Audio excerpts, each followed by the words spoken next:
What's up, guys? Welcome to day 2 on the Corvette build. This is BS for Build. I'm Chris. Eric's right there. Eric's going to be taking the lead in this episode because he's going to be working on the Corvette today and most of the other days. He's doing most of the work on this car. He's leading the charge. This is up to him.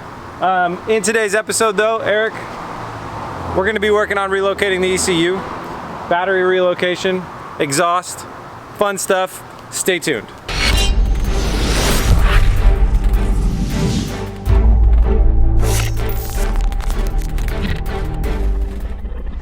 So on our little Corvette here, the battery used to go right here, and we thought that's a great spot for all that electrical stuff. Sorry, you can't really see it very well. All that electrical stuff to move up and go into here. At least that's the hope. That's the overarching hope. That way we can get it away from this massive wheel that we got to place here and any threat of water and other stuff. So that's what Eric's going to get started on, and I'm going to let him take it from here.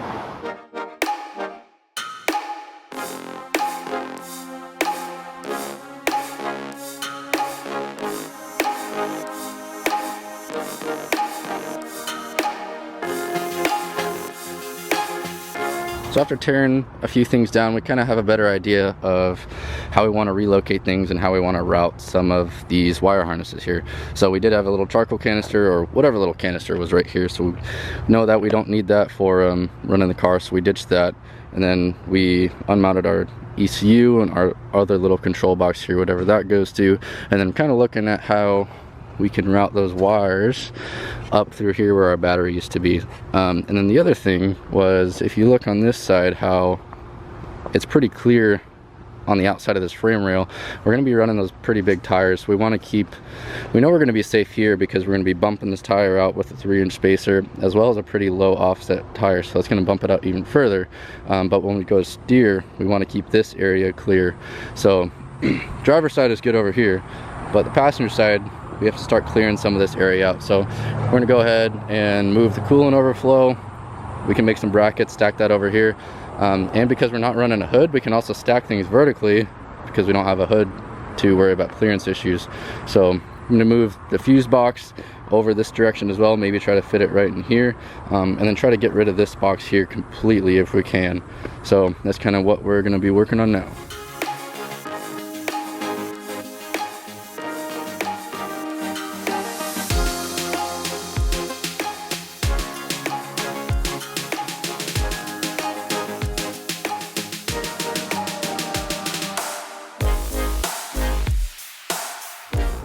Now we're getting somewhere. So as you can see, we've pulled the entire box that was in this area.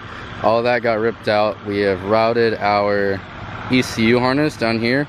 That just goes right up in here, and our ECU should sit right about here. We're going to try to fit our fuse box in this area right here. And then with the coolant reservoir, if I'm seeing correctly, it's just a T right here. So if we get lucky, and I'm going to double check if this is a check valve or not, but these are just heater core hoses, so they should be fine. So your heater core goes from here over into that route. So my thoughts were, if I can take this, just flip it 180, reverse these two hoses, and then our coolant reservoir should be sitting exactly 180 from that over here, taking up this area right here. And then I can just make a couple brackets to bolt that down to, again, because we don't have a hood to worry about clearance or anything like that, so we can just kind of stack it wherever we need to, and then that way we have all the clearance we need for our big tires over here. So as you can see, it's kind of looking a lot more like this side over here, which is what we wanted in the first place. So we're going to work on kind of mounting our fuse box in this area. We are possibly going to have to make a heat shield, just because our exhaust manifold's right here, and we're going to have our fuse box living in this area as well. We're going to put it as far back and to the side as we can just to clear the tires, but we are kind of limited on how far we can put it because our engine wire harness is right here, and that kind of keeps it from moving any further back. So we're just kind of going to work on putting this stuff in their respective homes now. I'm thinking I might try to put the ECU up against the firewall back here, tuck it behind as well as I can. One thing that I do want to try to do, this was the mount for the battery tray, so it's a fiberglass kind of panel that sat on top with 4 bolts, and then I pulled that off. But if I can I'm probably going to end up cutting this off, pulling this whole thing out, and then I can use that area to make a couple mounts for some of that stuff as well. So that's what I'm thinking, so we're going to start working on that.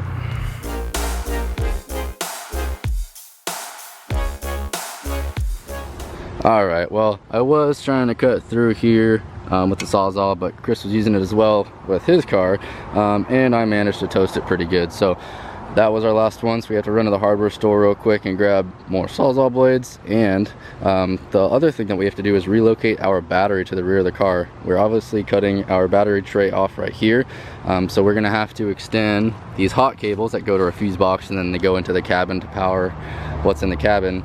So we need to get some cable that runs from that connector up there through here, over here, and then I think we're gonna end up making a little battery enclosure that sits right here, bolts down right there. Our cage should be going this way, so it should be out of the way right there. So we have to get some wire to connect our leads that go from that battery over to where our fuse box was. So I'm gonna run to the store real quick and we'll be right back.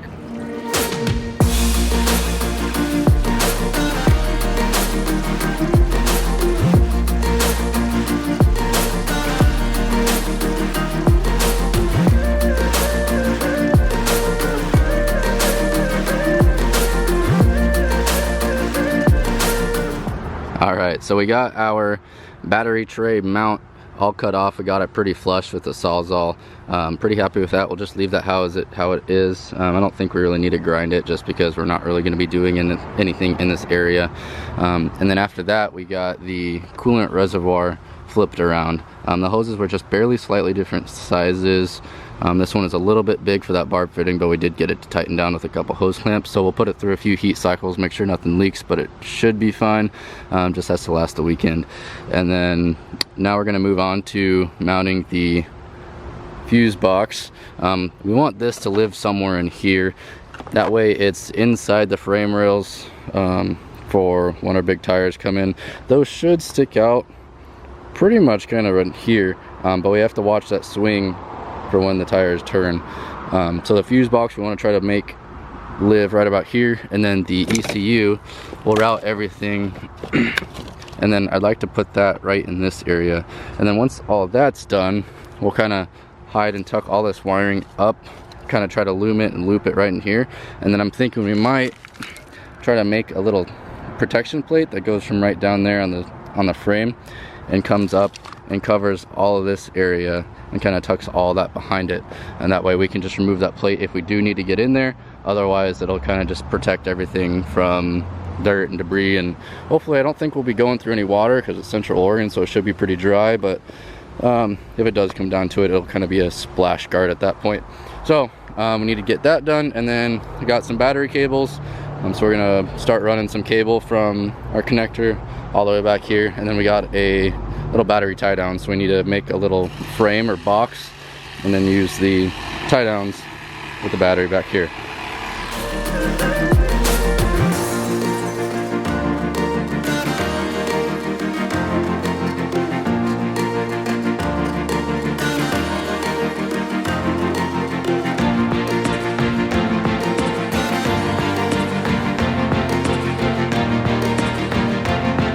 Alright, so small change of plans. As I was kind of playing with some of this wiring in this area, kind of got to thinking, so there was a big grommet right here that a lot of the power cables came through from the cabin over to the fuse box.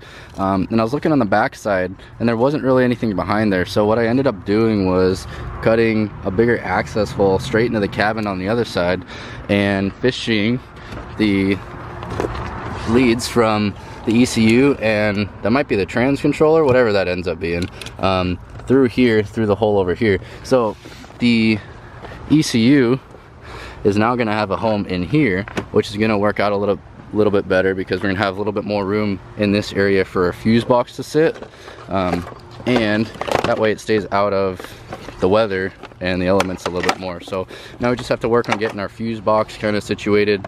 Again, we're going to put it as far back as we can, kind of something like this. I don't know if I'm going to have it sideways or upright, just because this loom of wires here is kind of what's limiting us from pulling it back a little bit further that way. So we got to get that in, and then we got to wire our battery leads from there again all the way to the back. So those are our next steps here.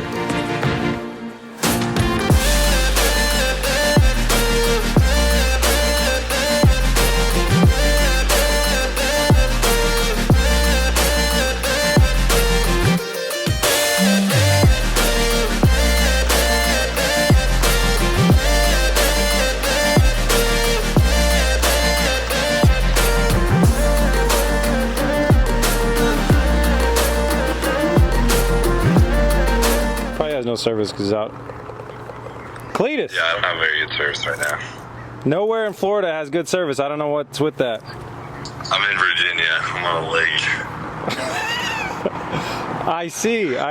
All right, man. Hey, so quick question. On your Corvette, when you did your, your strip down in your exo cage, you still had the kick panels on there. Yes.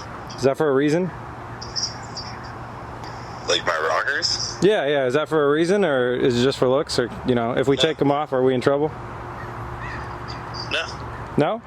They're just there for looks? Take them off. All right. Yep. Okay, we're gonna pull ours off, but I saw that you went. You need it? Yeah. I saw that you went through the trouble of like notching out your roll cage and stuff to like fit them all on there. So I didn't want to. Yeah.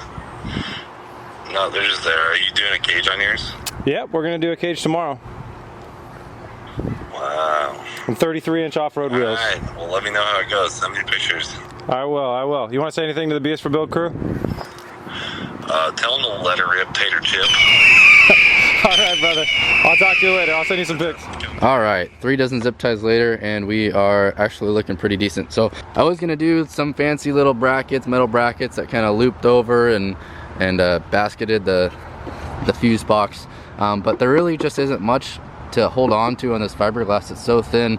Self-tapping screw wouldn't have held, and we didn't have the right rivets. So we went to zip ties. So true gambler style here. Just drilled a few holes through the little lip up here on that shelf and zip tied away.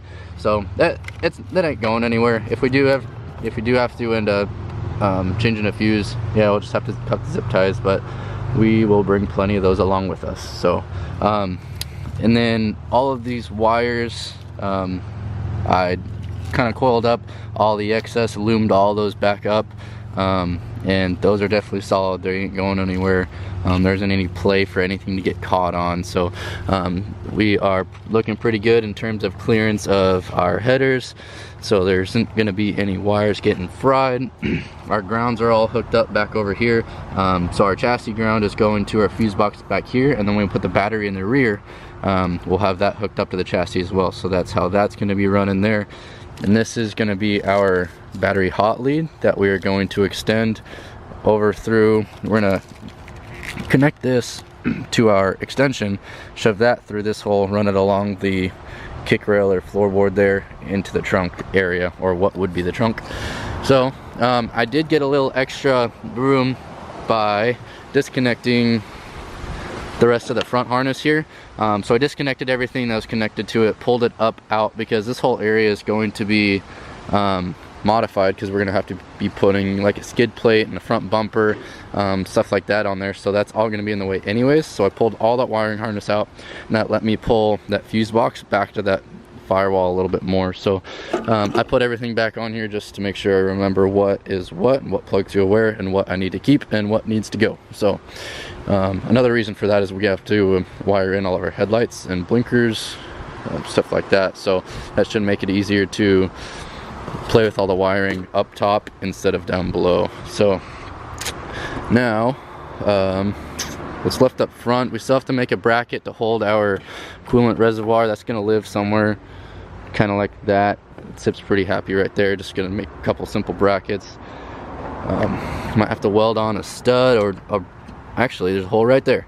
So we'll just bolt these, kind of grind the paint off of here. These are more ECU grounds, stuff like that. So those get grounded right there, it looks like. That'll be nice and happy.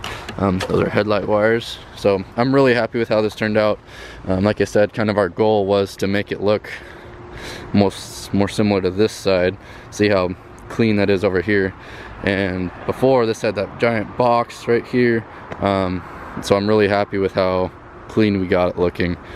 So, and then the inside, we just have to connect our ECU and the other little control box, whatever that is, underneath, and then that will get shoved underneath the passenger footwell way up top. That way, if we do have a passenger, he's not kicking it around, and it stays a little bit more dry if it does rain or something along that sorts.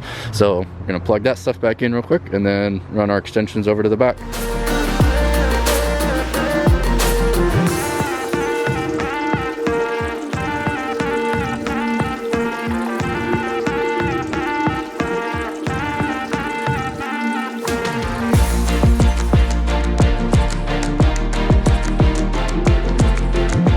Alright, so we got our fuse box mounted and we ran our battery cables through, so those get tucked from the fuse box through our little access hole here, and then I ran the cable underneath along here, and you can kind of see where it comes out right in here, and then right up to where we're gonna mount our battery. So I think I'm gonna end up just welding some angle iron together, making a little box that the battery will sit in, like a little tray, and they got a little like tie down kit from the parts store that we'll just use to make sure it doesn't come flying out when we're riding around. So where's the grounding cable going, like right here?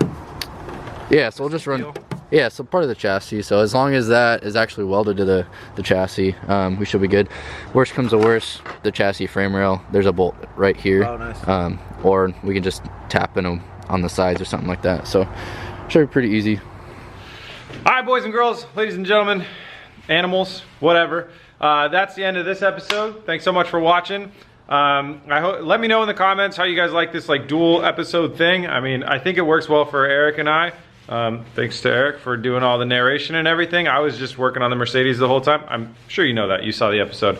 So let us know how that goes. We're trying our best to keep these things siloed off, so if you want to follow at home and you need to relocate your ECU through the firewall and into the passenger footwell, now you know how to do that. It's a super important task to know how to do. That's it, guys. bsforbuild.com for the merch. Find us in more places. BS for Build on Instagram, Twitter, Twitch, all that good stuff. We'll see you tomorrow. Peace!